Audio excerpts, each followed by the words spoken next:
Hello students, welcome to the channel 0 to 1। तो आज का जो ये वीडियो है वो है फ्रैक्शंस टॉपिक का पार्ट 2। पार्ट 1 हम ऑलरेडी कवर कर चुके हैं, जिसमें हमने देखा था कि फ्रैक्शन क्या होते हैं, उनकी डेफिनेशन क्या है और एक फ्रैक्शन का क्या मतलब होता है। ठीक है, इसके साथ ही हमने ये देखा था कि एक फ्रैक्शन क्या क्या चीज़ों को रिप्रेजेंट कर सकता है, जिसमें हमने 2/3 का एग्जाम्पल लेकर देखा था। तो ये सारी चीज़ें थी जो हमने देखी थी। इसके बाद हमने देखा था कि फ्रैक्शन का क्या पार्ट होता है, कौन से पार्ट होते हैं। तो न्यूमरेटर एंड डिनोमिनेटर के बारे में देखा था, उनकी डेफिनेशन और उनको कैसे पढ़ते हैं। उसके बाद हमने देखा था इक्विवेलेंट फ्रैक्शंस क्या होते हैं और उनको कैसे लिख सकते हैं। मतलब हमें बोला गया कि किसी फ्रैक्शन के इक्विवेलेंट फ्रैक्शंस लिखो, तो हम कैसे लिख पाएंगे। तो ये सारी चीज़ें हमने देखी थी। इसके बाद एक लास्ट चीज़ ये देखी थी कि दो फ्रैक्शन अगर हमको दिए हैं तो हम कैसे बता सकते हैं कि वो दोनों फ्रैक्शंस इक्विवेलेंट हैं या नहीं है। तो ये मेथड देखा था। तो ये सारी चीज़ें थी जो हमने पार्ट 1 में कवर करी थी। तो पार्ट 1 देखना ज़रूरी है इस वाले वीडियो से पहले, क्योंकि आपको वहाँ पे फ्रैक्शंस का इंट्रोडक्शन मिलेगा और आपको चीज़ें अच्छे से समझ में आएंगी आगे की। तो अगर आपने अभी तक पार्ट 1 नहीं देखा है तो आप जाके पहले उसको देखो, ऊपर आई बटन पे आपको लिंक मिल जाएगी उसकी। ठीक है, तो इससे पहले कि मैं पार्ट 2 स्टार्ट करूँ, मेरे पास हिंदी मीडियम के कुछ बच्चों के मैसेज आए थे कि भैया आप जो टर्मिनोलॉजी यूज़ करते हो वो एकदम इंग्लिश में रहती है, मतलब फुल्ली इंग्लिश में आपकी पीपीटी रहती है, तो हमको समझने में थोड़ी दिक्कत होती है, तो आप हिंदी भी बता दिया करो उनकी।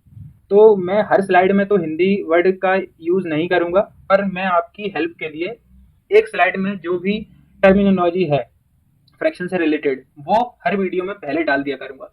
तो आज की जो वीडियो में जो टर्मिनोलॉजी यूज़ होगी उसको मैंने यहाँ पे लिखा है। तो देखो, आज का जो वीडियो उसमें हम फ्रैक्शंस के टाइप्स देखने वाले हैं। ठीक है, तो हिंदी में अगर देखें तो भिन्न के मुख्यतः 3 प्रकार होते हैं। भिन्न मतलब फ्रैक्शंस। ठीक है, तो 3 प्रकार कौन से हैं? Proper, improper, mixed. तो प्रॉपर को हिंदी में बोलते हैं उचित भिन्न, इम्प्रॉपर को बोलते हैं विषम भिन्न या अनुचित भिन्न। इसके साथ ही मिक्स्ड फ्रैक्शन को बोलते हैं मिश्र भिन्न। ठीक है, आपको समझ में आ जाएगा, है ना। और दो तरीके के और फ्रैक्शंस होते हैं, like fraction and unlike fractions. तो उनको बोलते हैं समान भिन्न और असमान भिन्न। ठीक है, इसके साथ ही भिन्न जो होते हैं उसके दो अंश होते हैं, यानी कि दो भाग होते हैं। अंश भाग का मतलब एक ही होता है। तो पहला जो भाग है वो है न्यूमरेटर। ठीक है, न्यूमरेटर को अंश बोला जाता है और डिनोमिनेटर को हर बोला जाता है। ठीक है, इसके बाद एक टॉपिक हम पढ़ेंगे भिन्नों को सिंपलेस्ट फॉर्म में, यानी कि फ्रैक्शंस को सिंपलेस्ट फॉर्म में कन्वर्ट करना, या फिर सिंपलेस्ट फॉर्म क्या होता है। तो सिंपलेस्ट फॉर्म को हिंदी में बोलते हैं सरलतम रूप। ठीक है, भिन्नों का सरलतम रूप, उसको इंग्लिश में सिंपलेस्ट फॉर्म बोला जाता है। ठीक है, और जो मैंने पिछले वीडियो में एक टर्म बताया था इक्विवेलेंट फ्रैक्शन, तो उसको बोलते हैं समतुल्य भिन्न। ठीक है, समतुल्य भिन्न क्या होता है, तो देखो इसमें यहाँ पे डेफिनेशन भी डाल दी। समतुल्य भिन्न या फिर इक्विवेलेंट फ्रैक्शन में कहा गया है कि दो या दो से अधिक अंशों का एक समान होना, यदि दोनों परिणाम सरलीकरण के बाद भी समान अंश प्रस्तुत करते हैं।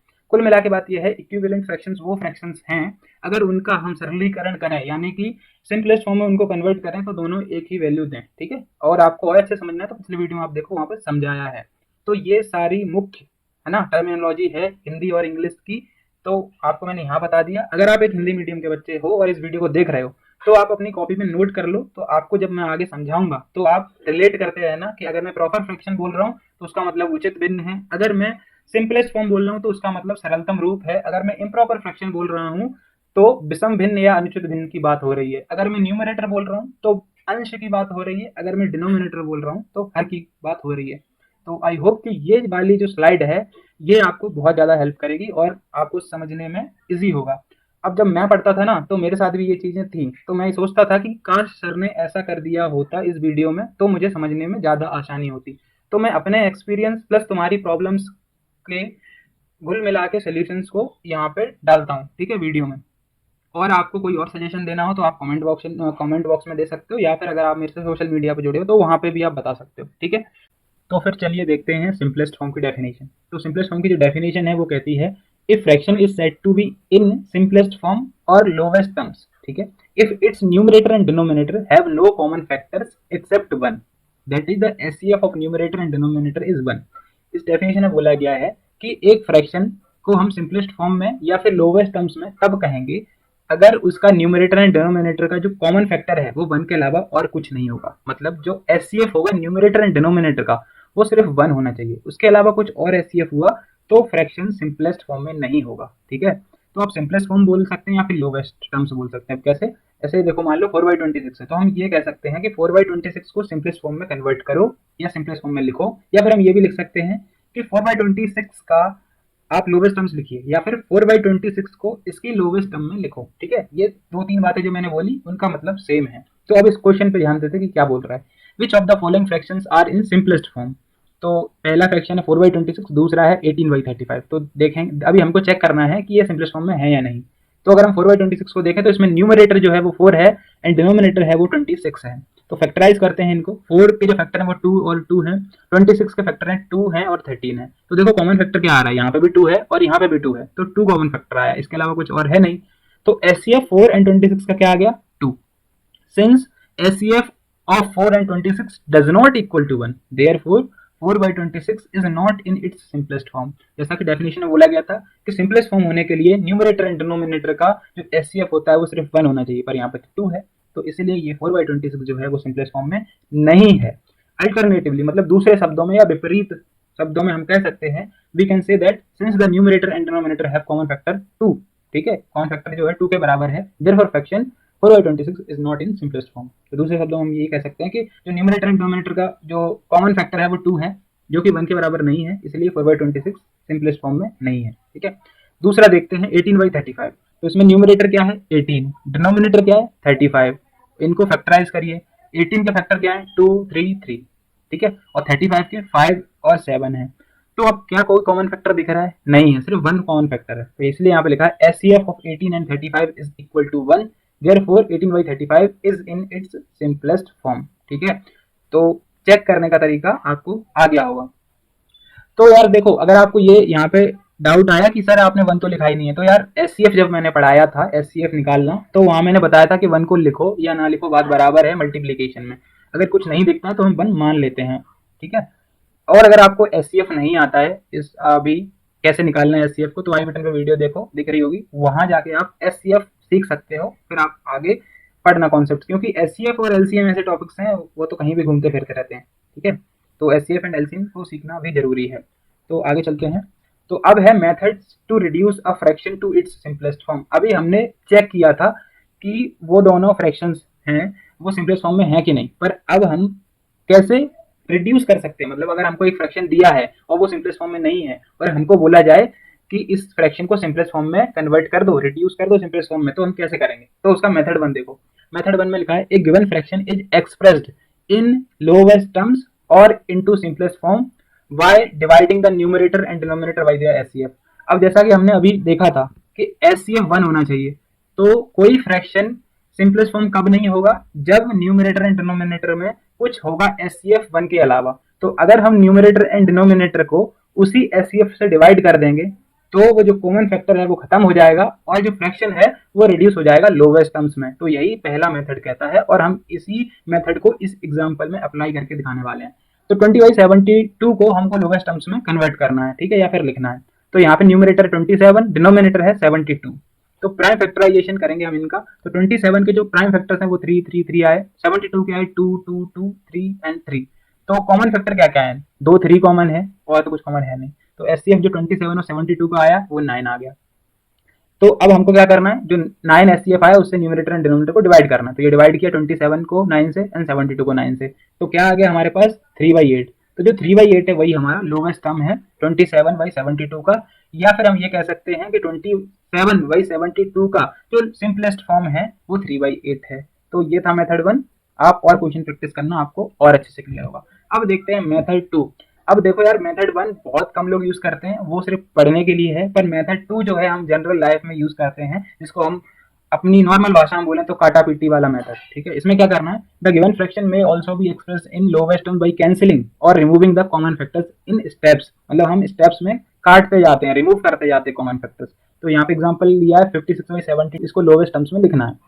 तो हम कैसे करते हैं इसको, 56/70 था, अब मैंने 2 से काट दिया, पहले दोनों 2 से कट रहे हैं। डिविजिबिलिटी हमें 2 की पता है, अगर नहीं पता है तो आप पढ़ लेना। तो देखो डिविजिबिलिटी हमें पता है 2 से डिवाइड हो रहा है, तो हमने 2 से डिवाइड किया तो 56 28 टाइम्स में गया एंड 70 जो है वो 35 टाइम्स में गया। अब देखो 28 भी 7 के टेबल में आता है और 35 भी, तो 7 से काट दो, 7 4 जा 28 एंड 7 5 जा 35।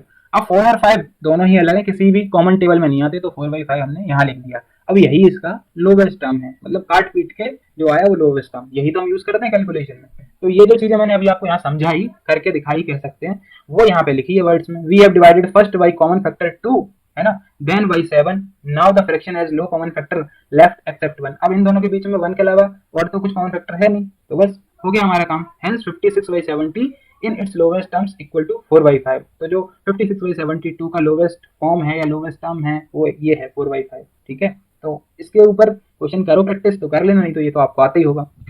तो चलिए अब देखते हैं टाइप्स ऑफ फ्रैक्शंस को।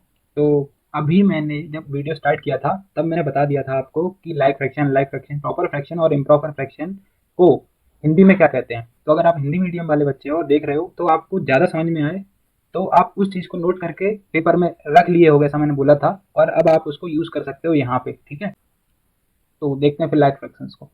तो लाइक फ्रैक्शंस की डेफिनेशन है, fractions like 3/6, 4/6, 5/6, 1/6 all having the same denominator are called like fractions. मतलब ऐसे फ्रैक्शंस जिनका जो डिनोमिनेटर है वो सेम हो, एक ही हो। जैसे कि यहाँ पे जो सारे फ्रैक्शन है उनका डिनोमिनेटर सेम है 6, तो इसलिए ये सारे लाइक फ्रैक्शंस हैं।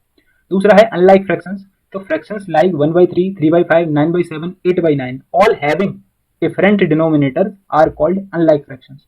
मतलब ऐसे फ्रैक्शंस का ग्रुप जिसमें डिनोमिनेटर सारे फ्रैक्शंस के अलग अलग हों, डिफरेंट हों, उनको हम अनलाइक फ्रैक्शंस कहेंगे। अब आप नाम से देख सकते हो और इनकी परिभाषा से भी देख सकते हो कि ये दोनों फ्रैक्शन एक दूसरे के अपोजिट हैं। लाइक और अनलाइक एक दूसरे के अपोजिट हैं, इसीलिए इनका, क्योंकि इनकी जो काम है, इनकी जो डेफिनेशन है वो आपस में अपोजिट है, इसलिए इनके नाम भी अपोजिट रखे गए। समझ रहे हो आप बात को।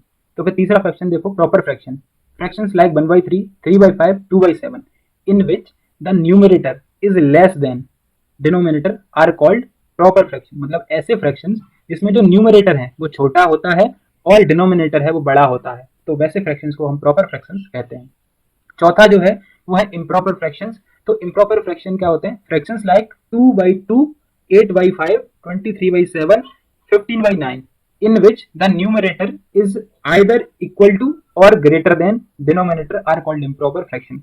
मतलब ऐसे फ्रैक्शन जिसमें जो न्यूमरेटर है वो या तो डिनोमिनेटर के बराबर हो, ठीक है, पहली कंडीशन, या फिर जो न्यूमरेटर है वो हमेशा डिनोमिनेटर से बड़ा हो, तो वैसे फ्रैक्शंस को हम क्या कहते हैं, उनको हम कहते हैं इम्प्रॉपर फ्रैक्शन। ठीक है, तो ये भी आप याद रखना। ये तो आपको याद रहता है जनरली कि इम्प्रॉपर फ्रैक्शन उन फ्रैक्शंस को कहते हैं जिसमें न्यूमरेटर बड़ा होता है, पर ये कंडीशन भूल जाते हैं कि अगर दोनों न्यूमरेटर और डिनोमिनेटर बराबर हों तो उसको क्या बोलेंगे, तो उसको इम्प्रॉपर फ्रैक्शन कहते हैं। ठीक है, तो अब आते हैं मिक्स्ड फ्रैक्शन पर।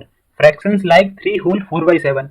ये जो एक मिक्स्ड फ्रैक्शन लिखा है, मिक्स्ड फ्रैक्शन को रिप्रेजेंट इस तरीके से करते हैं और लिखते ऐसे हैं और पढ़ते इसको कैसे हैं, 3 होल 4/7। तो डेफिनेशन है, fractions like 3 whole 4/7 consisting of a natural number and a proper fraction. मतलब जो मिक्स्ड फ्रैक्शन है वो एक नेचुरल नंबर को कंसिस्ट करता है और एक प्रॉपर फ्रैक्शन को कंसिस्ट करता है। ठीक है, और उसको इस तरीके से साथ में लिखते हैं। तो आगे पढ़ते हैं, written together with the understanding that they are to be added to each other. मतलब ये जो है ना, लिखते ऐसे हैं पर हमको ये समझ होती है कि इसको इस तरीके से ऐड करना है। ठीक है, जब हम सॉल्व करेंगे तो हम इस तरीके से सॉल्व करते हैं, 3 + 4/7। जो 3 होल 4/7 लिखा है उसका मतलब होता है 3 + 4/7। तो ये थी मिक्स्ड फ्रैक्शन की डेफिनेशन। एक बार और पढ़ देता हूँ, fractions like 3 whole 4/7 consisting of a natural number and a proper fraction written together with the understanding that they are to be added to each other, इस तरीके से ऐड होंगे, आर कॉल्ड मिक्स्ड फ्रैक्शंस। ठीक है, तो यार mixed fraction इस तरीके से लिखते हैं और इसका मतलब होता है कि 3 + 4/7। कोई और फ्रैक्शन होगा तो उसको भी इसी तरीके से आप समझना कि वो इस तरीके से ऐड हो सकता है। ठीक है, और दूसरी चीज इंपॉर्टेंट मिक्स्ड फ्रैक्शन की ये है कि वो एक नेचुरल नंबर को कंसिस्ट करता है और एक प्रॉपर फ्रैक्शन को। ये मिक्स्ड फ्रैक्शन की पहचान है। यहाँ पे इम्प्रॉपर फ्रैक्शन नहीं हो सकता, नहीं तो वो मिक्स्ड फ्रैक्शन नहीं होगा, वो कुछ गलत शायद आप लिख दोगे। ठीक है, तो अब एक नोट है, every mixed fraction can be written as an improper fraction and every improper fraction can be written as a mixed fraction. मतलब एक मिक्स्ड फ्रैक्शन को हम इम्प्रॉपर फ्रैक्शन में लिख सकते हैं और एक इम्प्रॉपर फ्रैक्शन को हम मिक्स्ड फ्रैक्शन के रूप में लिख सकते हैं। तो यही चीज देखते हैं अब। तो यहाँ पे है conversion of mixed fraction into improper fraction. मतलब हम मिक्स्ड फ्रैक्शन को इम्प्रॉपर फ्रैक्शन में कन्वर्ट करने वाले हैं। तो 4 होल 5/7, इसको हम ये भी लिख सकते हैं 4 + 5/7। तो इसको हमको इम्प्रॉपर फ्रैक्शन में कन्वर्ट करना है, तो उसका मेथड क्या है ये देखो। टू कन्वर्ट दिस, मतलब इसकी बात हो रही है, to an improper fraction we multiply the denominator जो कि 7 है with the natural number and add the product that is 28। ठीक है, तो यहाँ पे क्या बोला कि जो हमारा 7 है डिनोमिनेटर, उसको हम नेचुरल नंबर से मल्टीप्लाई करेंगे तो उसका प्रोडक्ट क्या आएगा 28, और उसको हम ऐड करेंगे किसके साथ, न्यूमरेटर, न्यूमरेटर जो कि हमारा 5 है। तो हमारे 28 + 5 कितना आ जाएगा 33। तो अब हो रही है इम्प्रॉपर फ्रैक्शन की बात। Then 33 becomes the numerator and denominator remains the same that is 7। किसका, जो हमारा इम्प्रॉपर फ्रैक्शन आएगा उसका। तो मेथड क्या है ये मैंने आपको यहाँ पढ़ के बताया। अब यहाँ पे ये आप पिक्टोरियली देखो, अगर मेरे पास बोर्ड पे पढ़ा रहा होता तो मैं आपको करके दिखाता, पर यहाँ पे अच्छे से आप समझो कैसे कर रहे हैं। 4 होल 5/7 ये हमारा क्या था, मिक्स्ड फ्रैक्शन था। इसको मैं कैसे कन्वर्ट करूंगा, पहला स्टेप है इन दोनों को मल्टीप्लाई करो, तो मैंने लिखा 7 मल्टीप्लाई बाई 4। फिर दूसरी स्टेप है इसको प्लस कर दो, जो इसका प्रोडक्ट आएगा तो प्लस में मैंने लिखा 5, तो और नीचे हमारे डिनोमिनेटर में 7 ही रहना है, तो 7 इंटू 4 क्या है 28, प्लस का 5 हमारा यहीं पे एज इट इज आ गया। अब इनको प्लस कर दो तो 33 और नीचे 7, तो हम कह सकते हैं कि 4 होल 5/7 का जो इम्प्रॉपर फ्रैक्शन है वो 33/7 आएगा। ठीक है, आई होप कि आपको ये चीज क्लियर हो गई होगी। आपको मैं रिकमेंड करूंगा कि आप जरूर इस पे क्वेश्चन प्रैक्टिस करना, तभी आपको और अच्छे से समझ में आ जाएगा ये। ठीक है, अब उसका उल्टा करेंगे, इम्प्रॉपर फ्रैक्शन को मिक्स्ड फ्रैक्शन में कन्वर्ट करेंगे। तो उसके लिए हमने यहाँ पे कंसीडर किया 21/4 को एज ए एग्जाम्पल, और फिर देखते हैं मेथड क्या है। तो ऑन डिवाइडिंग 21/4, मतलब 21 को जब हम 4 से डिवाइड करेंगे तब क्वोशंट हमारा 5 आएगा एंड रिमाइंडर जो होगा वो 1 आएगा। मतलब 4 पंचे 20 होता है, तो 5 हमारा क्या आया क्वोशंट, और 21 में से जब आप 20 को माइनस कर दोगे तो रिमाइंडर में 1 आएगा ना, तो वही लिखा है कि क्वोशंट 5 आएगा और रिमाइंडर 1 आएगा। Here quotient becomes the natural number, तो जो हमारा क्वोशंट होता है वो यहाँ पे नेचुरल नंबर बनता है, तो 5 जो हमारा आया वो हमने नेचुरल नंबर की जगह पे लिख दिया। ठीक है, नेचुरल नंबर पार्ट बन गया, and the remainder upon the divisor the fractional part, मतलब जो हमारा रिमाइंडर है, जो हमारा एक बचा, उसको हम किसके ऊपर लिख देंगे, जो हमारा डिवाइजर था। डिवाइजर क्या था, डिनोमिनेटर, तो डिनोमिनेटर तो डिनोमिनेटर में ही आएगा, और जो हमारा बचा हुआ रिमाइंडर है वो न्यूमरेटर की जगह ले लेगा। तो अगर हम जनरलाइज तरीके से देखें तो क्वोशंट हमारा बनता है नेचुरल नंबर, जो रिमाइंडर होता है वो हमारा बनता है न्यूमरेटर, और हमारे डिवाइजर तो डिनोमिनेटर रहता ही है। तो आप इस पे भी क्वेश्चन प्रैक्टिस करना, आपको ये भी आ जाएगा। अब हम देखते हैं conversion of unlike fractions into a set of like fractions. मतलब आपसे अगर मैं कह दूं कि अनलाइक फ्रैक्शंस हैं मेरे पास, इनको लाइक फ्रैक्शंस में कन्वर्ट करो, तो वो कैसे करेंगे, पर वो पूरे सेट की बात होगी। तो ये देखो तरीका क्या है इसका, we convert each of the given fractions into an equivalent fraction, जिसकी बात हम पहले कर चुके हैं, having a denominator equal to the LCM of all the denominators of the given fractions. मतलब अगर हमारे पास एक ग्रुप ऑफ फ्रैक्शंस है और अगर हम उनको एक सेट ऑफ लाइक फ्रैक्शंस में कन्वर्ट करना चाहते हैं तो क्या करेंगे, उनको इक्विवेलेंट करेंगे, कैसे, एलसीएम को डिनोमिनेटर बनाकर। तो ये जो चीजें बोली वो अपन प्रैक्टिकल अब करके देख रहे हैं। तो एग्जांपल देखो, convert 2/3, 3/4, 4/5, 7/9, 1/8, 7/12 into A set of like fractions. मतलब ये जो हमारे अनलाइक फ्रैक्शंस हैं, ठीक है, उनको हमको क्या करना है, लाइक फ्रैक्शंस में कन्वर्ट करना है, लाइक फ्रैक्शन में। अनलाइक फ्रैक्शंस क्या होते हैं, जिनके डिनोमिनेटर डिफरेंट हैं, और लाइक फ्रैक्शंस क्या होते हैं, जिनके हमारे जो डिनोमिनेटर होंगे वो सबके सेम होंगे। तो उसको करने का तरीका है कि सभी का जो डिनोमिनेटर है वो सेम कर दो, और वो सेम होगा एलसीएम से। एलसीएम निकालो सबका, और सबका, अब एलसीएम तो सबका बराबर ही आएगा, है ना, तो उसको सबके नीचे डिनोमिनेटर में रख दो। तो यही करते हैं। तो we will convert each of the fraction into an equivalent fraction with denominator equal to the LCM of 3, 4, 5, 9, 8, 12। ये सारे डिनोमिनेटर हैं, इनका एलसीएम निकालेंगे और उसको इन सभी का डिनोमिनेटर बना देंगे। तो एलसीएम निकालो, 3, 4, 5, 9, 8, 12 का 360 आएगा। अब यहाँ मैं एलसीएम निकाल के नहीं बता रहा हूँ, नहीं तो और ज्यादा अलग हम भटक जाएंगे। तो एलसीएम अगर आपको निकालना आता तो वेल एंड गुड, नहीं आता तो आई बटन पे वीडियो है, आप उसको जाके देखो, वहां पे मैंने अच्छे से तरीके बताए हैं, ट्रिक्स बताई हैं एलसीएम कैसे निकालना है। तो 360 हमारा एलसीएम आया। अब पहला हमारा फ्रैक्शन था 2/3, तो 2/3 में हम किस नंबर से मल्टीप्लाई करें कि डिनोमिनेटर हमारा 360 बन जाए। तो 120 से अगर आप 3 को मल्टीप्लाई करोगे तो 360 बन जाएगा। तो हम ऊपर नीचे 120 से मल्टीप्लाई करेंगे। ऊपर नीचे क्यों मल्टीप्लाई कर रहे हैं, जब हमने इक्विवेलेंट फ्रैक्शन बनाना सीखा था लास्ट वीडियो में, तब क्या देखा था कि ऊपर नीचे सेम नंबर से डिवाइड करना है। तो वहां 120 से डिवाइड करोगे तो 360 बना, वो ऊपर उसी के हिसाब से 240 बन गया। सिमिलरली यहाँ पे 360 बनाने के लिए 3/4 को 90 से मल्टीप्लाई करोगे तो ये 360 बन गया। सेम यहाँ पे 72 से मल्टीप्लाई करोगे तो 360 बना, यहाँ पे 40 से, यहाँ पे 45 से, यहाँ पे 30 से। और जिस नंबर से आप नीचे मल्टीप्लाई कर रहे हो सिमिलर, उसी नंबर से आपको न्यूमरेटर में भी मल्टीप्लाई करना है। तो जब ये काम करोगे आप, तो हमारे जो नए फ्रैक्शंस हैं 2/3 बन जाएगा 240/360, मतलब 2/3 का इक्विवेलेंट फ्रैक्शन बनेगा 240/360। 3/4 का जो इक्विवेलेंट फ्रैक्शन है वो बनेगा 270/360। Similarly 280/360, 40/360 and 210/360। तो ये जो सेट आया है वो हमारा लाइक फ्रैक्शंस का सेट आया है। मतलब हमारा जो काम था, जो हमें करना था कि अनलाइक फ्रैक्शंस का एक सेट था, उसको लाइक फ्रैक्शंस के सेट में कन्वर्ट करना था। तो वो हमारा काम इस मेथड से पूरा हुआ। तो अगर आपके एग्जाम में एक सवाल आए तो आप इस मेथड को यूज करके वो चीज कर सकते हो। इस पे भी क्वेश्चन प्रैक्टिस करना मस्ट है, तभी आपको ये चीज समझ में आएगी। ठीक है, तो आज की वीडियो में जो जो कॉन्सेप्ट थे वो यही थे, तो हम एक बार रिवाइज कर लेते हैं। हमने क्या क्या देखा। हमने देखा कि अनलाइक फ्रैक्शंस के सेट को लाइक फ्रैक्शंस में कैसे कन्वर्ट करना है। दूसरा हमने देखा conversion of improper fraction into mixed fraction, उसका उल्टा देखा मिक्स्ड फ्रैक्शन को इम्प्रॉपर फ्रैक्शन में। उसके बाद हमने देखे टाइप्स ऑफ फ्रैक्शंस, ठीक है, ये सारी चीजें देखी थी। और मेथड देखे लोवेस्ट टर्म्स में कन्वर्ट करने के लिए कि कैसे कैसे क्या करते हैं, और सिंपलेस्ट फॉर्म देखा। और ये सबसे इंपॉर्टेंट स्लाइड बेसिक टर्मिनोलॉजी वाली देखी हिंदी मीडियम वाले बच्चों के लिए। अगर आपने अभी तक नोट नहीं किया था तो आप अभी भी नोट कर लो, आपको नोट्स बनाते टाइम आपको इजी पड़ेगा। और आगे भी जब आप पढ़ोगे, आगे अभी और आएगा फ्रैक्शंस के वीडियोस में आपके लेके आऊंगा, तो वहां पे और चीजें सीखेंगे, तो वहां पे भी ये चीजें काम आएंगी, ठीक है। तो यार आज की वीडियो में बस इतना ही है। आप इस चीज को प्रैक्टिस करो, सीखो। और अगर वीडियो पसंद आया है, आपको समझाने का तरीका अच्छा लगा, तो वीडियो को लाइक करो, ठीक है। और अपने दोस्तों के साथ जरूर शेयर करना, जिससे उनको भी इस चीज के बारे में पता चल जाए, ऑनलाइन आप पढ़ सको अच्छे से। मैं यही ट्राई कर रहा हूँ, हर वीडियो में अपने आप को इम्प्रूव कर रहा हूँ, ठीक है। तो यार आज की वीडियो में बस इतना ही। Thanks for watching this video.